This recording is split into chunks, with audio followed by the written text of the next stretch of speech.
Hi friends, good morning. నేను king Satish. భక్త మహాశైనులకు విజ్ఞప్తి. మరి సినిమా ఎలా ఉంది? రవితేజ కంబ్యాక్. ఈ సినిమాతో అయినా రవితేజ హిట్ కొట్టి ఫ్యాన్స్ ఆశలు నిలబెట్టాడా అంటే హిట్ కాదు, సూపర్ హిట్ కొట్టాడని చెప్తాను నేనైతే. అసలు సినిమా స్టార్టింగ్ టు ఎండింగ్ ఒక రేంజ్. అసలు డైరెక్టర్ కిషోర్ తిరుమల గారు ఆయన చేసిన నేను శైలజ అండ్ ఉన్నది ఒకటే జిందగీ సినిమా నాకు చాలా ఇష్టం. బట్ అంతకు మించి ఏం చేస్తాడు అనుకుంటే నేను శైలజలో ఎంత కొత్తగా ఉండిద్ది స్క్రీన్ ప్లే కానీ ఆ డైలాగ్స్ కానీ దాన్ని మించి చెలరేగిపోయాడు. అసలు తిరుమల కిషోర్ లో ఎంత కామెడీ టైమింగ్ ఉందో, ఎంత బాగా రాయగలడా, ఎంత బాగా డైరెక్ట్ చేయగలడా అనే రేంజ్ లో అయితే ఆ సినిమా అయితే తీయడం జరిగింది. ఇంకా మరి రవితేజ గారు కామెడీ అంటే మనకి అందరికీ తెలుసు, వెంకీ దుబాయ్ సిని ఎలా చెలరైపోతారో తెలుసు. మళ్ళీ ఆ రేంజ్ రవితేజని చూపించారంటే అంతకి మించి అని చెప్పొచ్చు. ఇంక ఈ సినిమాకి మూల స్తంభాలంటే ఫస్ట్ ఆఫ్ ఆల్ చెప్పుకోవాల్సిన సత్య గురించి. యాక్చువల్లీ సత్యాని సెకండ్ హీరో అని చెప్పొచ్చు. ఇంకా ఓపెన్ చెప్పాలంటే సత్యనే హీరో ఈ సినిమాకి. ఫస్ట్ హాఫ్ లోనే చెలరైపోతారు కామెడీతో, ఇంకా సెకండ్ హాఫ్ లో సత్య అసలు మొత్తం తినేసాడు స్క్రీన్ అంతా. ఇంకా నవ్వి నవ్వి నవ్వి చచ్చిపోతారు, అంతగా ఎంటర్టైన్ చేశాడు సత్య అయితే. ఇంకా మళ్ళీ మన సునీల్ గారు కంబ్యాక్ అని చెప్పొచ్చు కామెడీలో. సునీల్ గారు మళ్ళీ సెకండ్ ఇన్నింగ్ స్టార్ట్ చేసినాక ఈ రేంజ్ కామెడీ చేసిన సినిమా ఇది తప్ప ఇంకేం ఉండదు. అలాగే వెన్నెల కిషోర్ కి కూడా చాలా రోజుల తర్వాత ఒక మంచి క్యారెక్టర్ పడింది. ఇంకా ముగ్గురు కలిసి ఇంకా స్క్రీన్ మీద కనిపించిన ప్రతిసారి ప్రేక్షకులు అయితే నవ్వి నవ్వి చచ్చిపోతారు.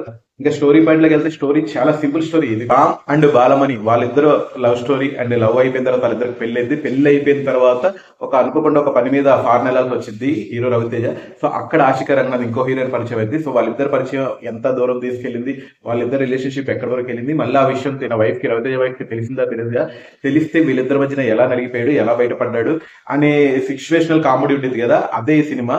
కొత్త కథ ఏం కాదు, ఇంతకుముందు చూసిన కథలే, కానీ దానికి ఇచ్చిన ట్రీట్మెంట్ ఏదైతే ఉందో అదైతే చాలా బాగా అయితే అంటే రైటింగ్ లో చించేశాడు. వన్ లైనర్స్ కానీ, కామెడీ సిచ్యువేషన్ కామెడీ కానీ ప్రతిదీ కూడా సినిమాలో చాలా అంటే చాలా బాగా డైరెక్ట్ చేయడం జరిగింది. అలాగే ఇంకా మంచి స్టోరీ పడితే అందరు కూడా పెద్ద నటులే, సత్య గాని, రవితేజ గారు కానీ, సునీల్ గాని, వెన్నెల కిషోర్ గాని, ఇంకా అందరు కూడా చెలరైపోయారు స్క్రీన్ మీద.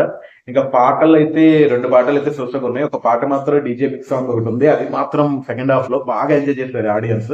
అలాగే యూట్యూబ్ లో మనం ఒక సాంగ్ చూస్తున్నాం కదా, ఆ సాంగ్ కూడా సినిమాలో చాలా బాగుంది, పిక్చరేషన్ కూడా చాలా బాగుంది.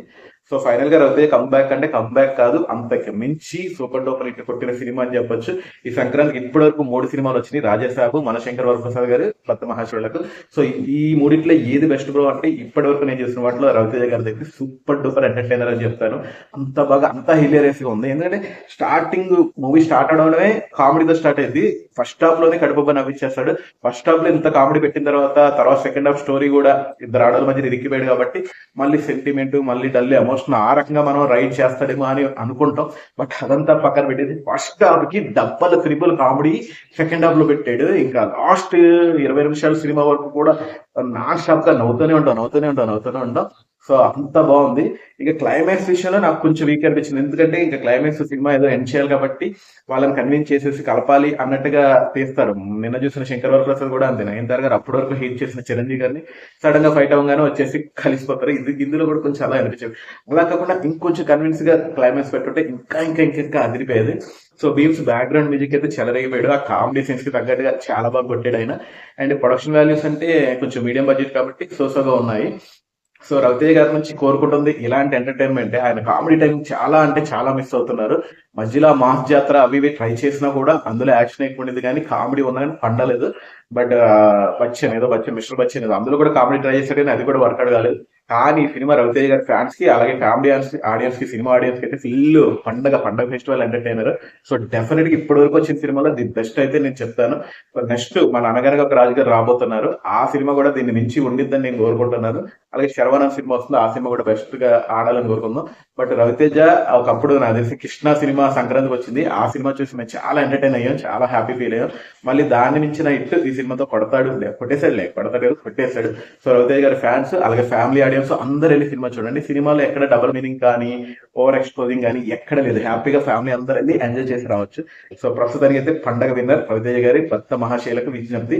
అండ్ డైరెక్టర్ కిషోర్ తిరుమల గారు, మీరు ఇంకా మరిన్ని మంచి సినిమాలు తీయాలి. మీరు అంటే నాకు బేసికలీ చాలా ఇష్టము. నేను శైలజ గారి ఉన్నది ఒకటే జిందగీ ఎన్ని సార్లు చూసింటానో నాకే గుర్తులేదు.